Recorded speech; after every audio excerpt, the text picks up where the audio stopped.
ఓం శ్రీ గురుభ్యో నమః. ఓం శ్రీ మాత్రే నమః. దేవగురువైన బృహస్పతి డిసెంబర్ 5వ తారీఖున సాయంత్రం 5:20 కర్కాటక రాశి నుంచి మిథున రాశిలో సంచారం చేస్తాడు. అంటే మిథున రాశిలోకి గురువు ప్రవేశం అనేది కలుగుతుంది.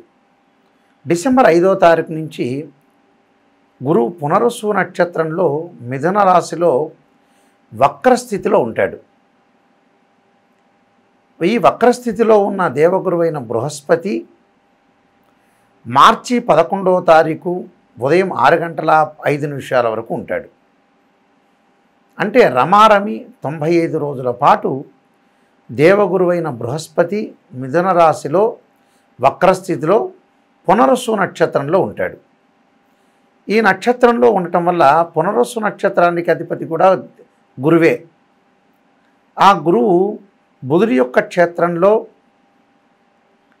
గురువు యొక్క నక్షత్రంలో మిథున రాశిలో గురువు యొక్క సంచారం అది వక్రస్థితిలో ఉండటం వల్ల ఎలాంటి ఫలితాలు కలుగుతాయో మనం ఒకసారి ద్వాదశ రాశుల వాళ్ళందరికీ కూడా ఏ విధమైన ఫలితాలు కలుగుతాయో తెలుసుకుందాం.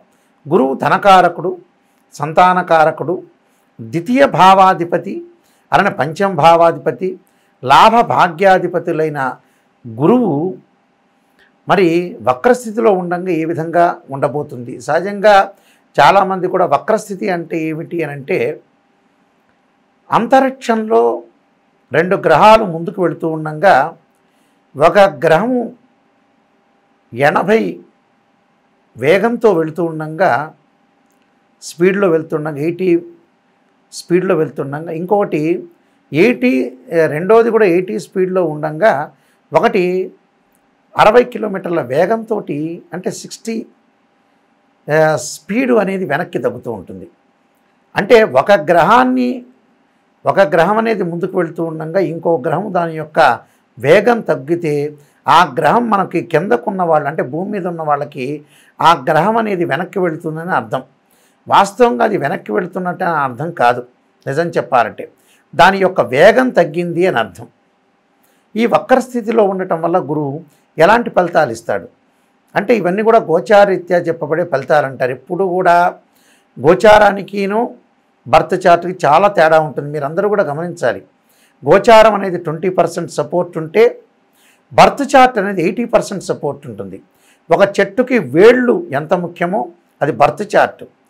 మనకి వేళ్ల తర్వాత పైన కొమ్మలు ఉంటాయి, కొమ్మలకు ఆకులు ఉంటాయి. ఆకులు వింటర్ సీజన్లో మనకి రెయిన్ సీజన్లో ఎప్పుడు కూడా ఆకులు వస్తూ ఉంటాయి. అలానే రెయిన్ సీజన్లో వస్తాయి, వింటర్ సీజన్లో అలానే ఉంటాయి. సమ్మర్ సీజన్లో ఆ ఆకులు అనేవి కింద పడిపోతుంటాయి. అది గోచారం అంటారు. గోచారానికి బర్త్ చార్ట్కి చాలా లాట్ ఆఫ్ డిఫరెన్స్ ఉంటుందని గమనించాలి. ప్రతి ఒక్కళ్ళు నిజాన్ని తెలుసుకోవాలి. స్త్రీయ లోపం పెరుగుట పెద్ద విద్య, లోపం పెరిగిన వాడే పూర్ణుడవుతాడు. మనం నిజాన్ని తెలుసుకొని ముందుకెళ్తేనే మనకు మంచి జరిగే అవకాశం ఖచ్చితంగా ఉంటుంది. కర్కాటక రాశి వాళ్ళకి గురువు వ్యయస్థానంలో ఉన్నాడు. వ్యయస్థానంలో పునరుసు నక్షత్రంలో వక్రస్థితిలో ఉండటం వల్ల కర్కాటక రాశి వాళ్ళకి ప్రధానంగా ఇక్కడ గురువు షష్టమాధిపతి అలానే భాగ్యాధిపతి అయ్యాడు. అంటే షష్టమాధిపతి భాగ్యాధిపతి గురువు కర్కాటక రాశి వాళ్ళకి వ్యయస్థానంలో వక్రస్థితిలో ఉండటం వల్ల ఎలాంటి ఫలితాలు జరగబోతున్నాయి? ఆకస్మికంగా ధనలాభం, ధన వృద్ధి కలిగే అవకాశాలు, వృత్తి ఉద్యోగ వ్యాపార రంగాల్లో అనుకూలమైన ఫలితాలు జరగటం, అలానే యశోవృద్ధిర్ శ్లోక రూపంలో మనం చూసుకునేటట్టయితే యశోవృద్ధి బలం, అలానే తేజో సర్వత్రా విజయ సుఖం అంటే సర్వత్రా విజయం లభించే అవకాశాలు, అంటే యశోవృద్ధి కలుగుతుంది. యశోవృద్ధితో పాటు గౌరవాభివృద్ధి కలుగుతుంది. శత్రునాశో మంత్రసిద్ధిర్ అంటే మంత్రసిద్ధిర్ కలిగే అవకాశాలు ఎక్కువ ఉంటాయి. శత్రునాశనం ఒకటి, దైవ కార్యక్రమాల యందు పాల్గొనటం, శుభ కార్యక్రమాల్లో పాల్గొనే అవకాశాలు ఎక్కువ ఉంటాయి. ధనలాభం బాగా కలగటం, ధనలాభంతో పాటు అన్ని పనులు కూడా విజయం సాధించే అవకాశాలు ఎక్కువ ఉంటాయి. సర్వత్రా విజయం లభించే అవకాశాలు ఎక్కువగా ఉంటాం. అనేక విషయాల్లో కూడా ముందుకు వెళ్ళే అవకాశాలు ఎక్కువగా ఉంటాయి. అంటే ప్రతి పనిలో కూడా విజయం సాధించటమే కాకుండా వాళ్ళకి మంచి ప్రణాళికాబద్ధంగా కొన్ని పరిష్కార మార్గదిశల్లో ఎక్కువగా ఉండే అవకాశాలు ఎక్కువ ఉండటం ఒకటి. ప్రణాళికను అనుసరించి ముందుకు వెళ్ళే అవకాశాలు ఎక్కువ ఉంటాయి. ఆర్థిక పరంగా లావాదేవీల విషయంలో కూడా కొంత అనుకూలంగా ఉంటాయి. అంటే ప్రతి పనిలో కూడా కొంత విజయం సాధించే అవకాశాలు ఎక్కువగా ఉంటాయి. విద్యార్థులకు కూడా అనుకూలమైన కాలం. వేరే వ్యాపకాలన్నీ కూడా తగ్గించుకొని మరి పరీక్షల్లో ఉత్తీర్ణత సాధించడం ఒకటి, అలానే మొండి బాకీలు వసూలు కావటం ఒకటి, గృహ ఉపకరణ వస్తువులు కొనుగోలు చేయటం, బంగారు ఆభరణాలు కూడా కొనుగోలు చేసే అవకాశాలు ఎక్కువగా ఉంటాయి. అంటే ప్రతి పనిలో కూడా సర్వత్రా విజయం లభించడమే కాకుండా గౌరవ మర్యాదలు, యశస్సు, కీర్తి ప్రతిష్టలు బాగా పెరగటం, గౌరవ మర్యాదలకు లోటు లేకుండా ఉండే అవకాశాలు, వాహనాలు కొనుగోలు చేసే అవకాశాలు, అలానే కోర్టు సమస్యల పరిష్కారం కావటం, లాభాల బాటలో ఉండే అవకాశాలు, సంతానం లేని వారికి సంతానం కలగటం, శుభ కార్యక్రమాలు, వివాహాలు శుభ కార్యక్రమాల్లో పాల్గొనటమే కాకుండా ప్రేమించిన యువతీ యువకులు ఎవరైతే ఉంటారో వాళ్ళందరికీ కూడా మంచి లాభాల బాటలో ఉండే అవకాశాలు ఎక్కువ ఉంటాయి. సంతానం మూలకం ద్వారా కూడా వీళ్ళకి అధిక లాభాలు కలిగే అవకాశాలు ఎక్కువ ఉంటాయి. అంటే ప్రతి పనిలో కూడా సర్వత్రా విజయం లభించడమే కాకుండా బంధుమిత్రులతో స్నేహబంధం బాగా పెరగటం, లాభాల బాటలో ఉండే అవకాశాలు ఎక్కువగా ఉండటం, ఆకస్మికంగా వస్తులాభం కలగటం, ధన కనక వస్తు లాభాలు కూడా కలిగే అవకాశాలు ఖచ్చితంగా ఉంటాయి. అంటే ఇవన్నీ కూడా వాళ్ళకి మంచి జరిగే అవకాశాలు ఎక్కువగా ఉన్నాయి కాబట్టి వాహనాలు కొనుగోలు చేసే అవకాశాలు కూడా బాగా ఎక్కువ ఉంటాయి. బంగారు ఆభరణాలు, దుస్తులు కొనుగోలు చేసే అవకాశాలు, అలానే పిల్లల యొక్క పెళ్ళిళ్ళ విషయంలో కూడా అధిక శ్రద్ధ పెట్టి ముందుకెళ్ళే అవకాశాలు ఖచ్చితంగా ఉంటాయి. మరింత మంచి ఫలితాలు జరగాలంటే నేను చెప్పబోయే రెమెడీస్ పాటించండి, మీకు మంచి జరిగే అవకాశాలు ఖచ్చితంగా ఉంటాయి. ప్రతి జాతకంలో కూడా గురువు అనుకూలంగా ఉండాలి. గురువు ధనకారకుడు, సంతానకారకుడు, భాగ్యకారకుడు, లాభకారకుడు, ద్వితీయ భావానికి కూడా కారకుడు.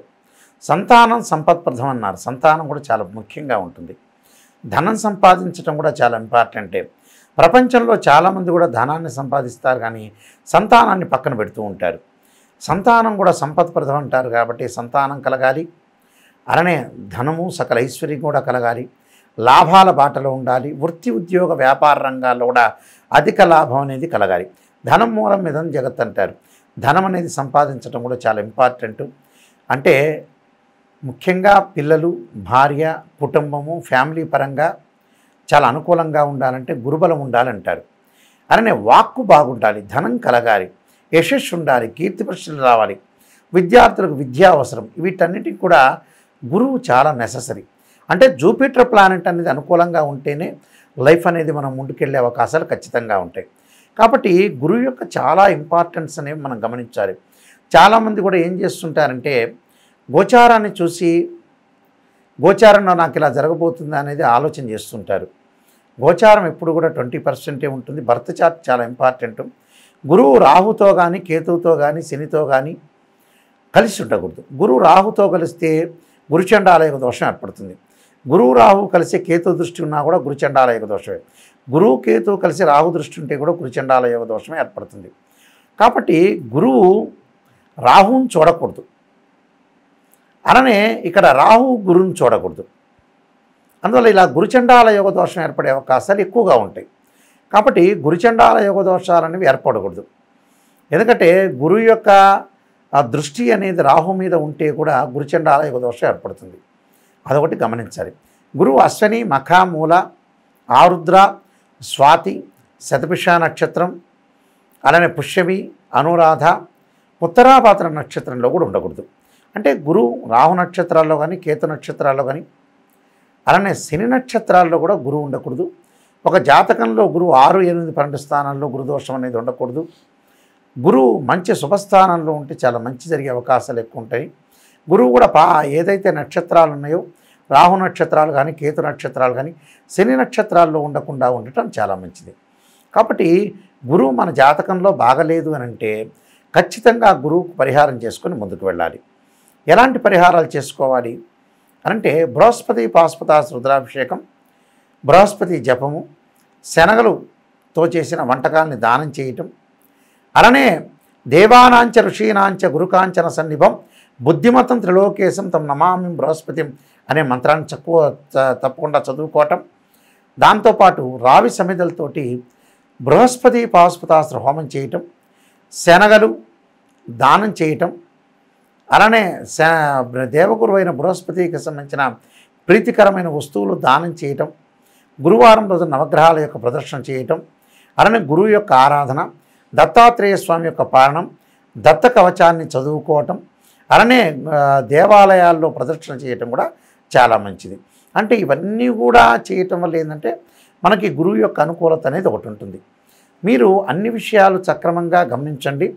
నా ఫోన్ నెంబర్ ఇచ్చాను, నా వెబ్సైట్ని కూడా మీరు చూడండి, www.nayakanti.com, www.nayakanti.in అని కూడా చూడండి. నేను ఎన్నో బుక్స్ అనేవి రాశాను. దానిలో మోహన్ పబ్లికేషన్ వాళ్ళ దగ్గర కాలసర్పయోగ చంద్రిక, కాలసర్పయోగము, రాహుకేతులు, ఛాయాగ్రహాలు, వివాహ మార్తాండము, జాతక చంద్రిక, పుత్రగణపతి వ్రతము, అలానే సర్వదేవతా గోత్రులు పార్ట్ 1, పార్ట్ 2, స్వప్నశాస్త్ర ఫలదీపిక, ఇలాంటివి, అలానే బృహత్ పరిహార సింధు అనే పుస్తకము, అలానే నవగ్రహాలకు ఎలాంటి పారాయణం చేయాలని కూడా నేను రాశాను. ఈ పుస్తకాలన్నీ కూడా మా దగ్గర లభ్యమవుతాయి. అలానే మోహన్ పబ్లికేషన్ కోటగుమ్మం రాజమండ్రి వాళ్ళ దగ్గర కూడా ఈ పుస్తకాలన్నీ కూడా అవైలబిలిటీ ఉంటాయి. జాతకాన్ని తెలుసుకునే వాళ్ళు ఎప్పుడూ కూడా జీవితంలో మీరు ఒక క్లారిటీ తెలుసుకోండి. పదే పదే నేను రిపీట్గా చెబుతున్నాను సీరియస్గా. బర్త్ చార్ట్ చాలా ముఖ్యము.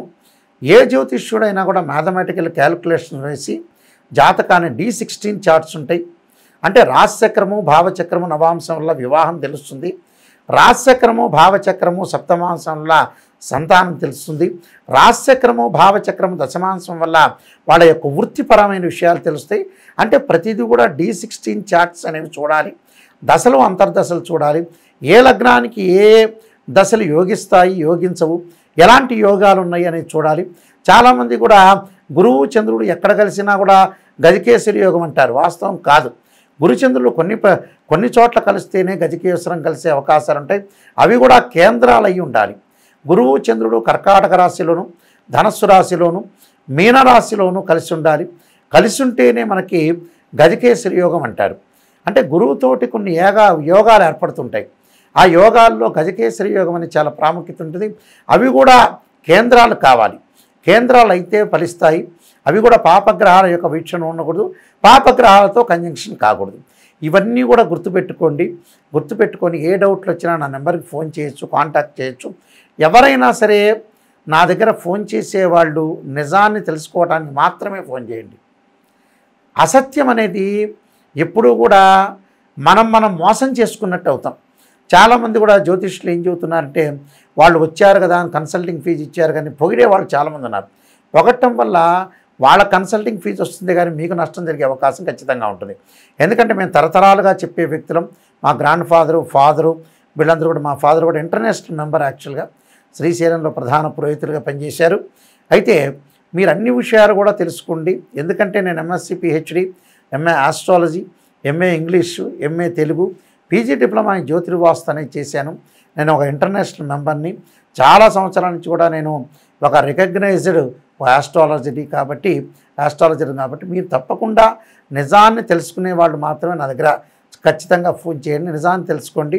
నేను చెప్పేటప్పుడు కూడా, మేము ఫోన్లో చెప్పేటప్పుడు కూడా వాయిస్ రికార్డింగ్ చేసుకోండి. పర్సనల్గా కన్సల్ట్ చేయాలంటే మీరు జూబ్లీ హిల్స్ కానీ వనస్థలీపురంలో కానీ మీరు కన్సల్ట్ చేయొచ్చు. తప్పకుండా కన్సల్ట్ చేసి నిజాన్ని తెలుసుకోండి.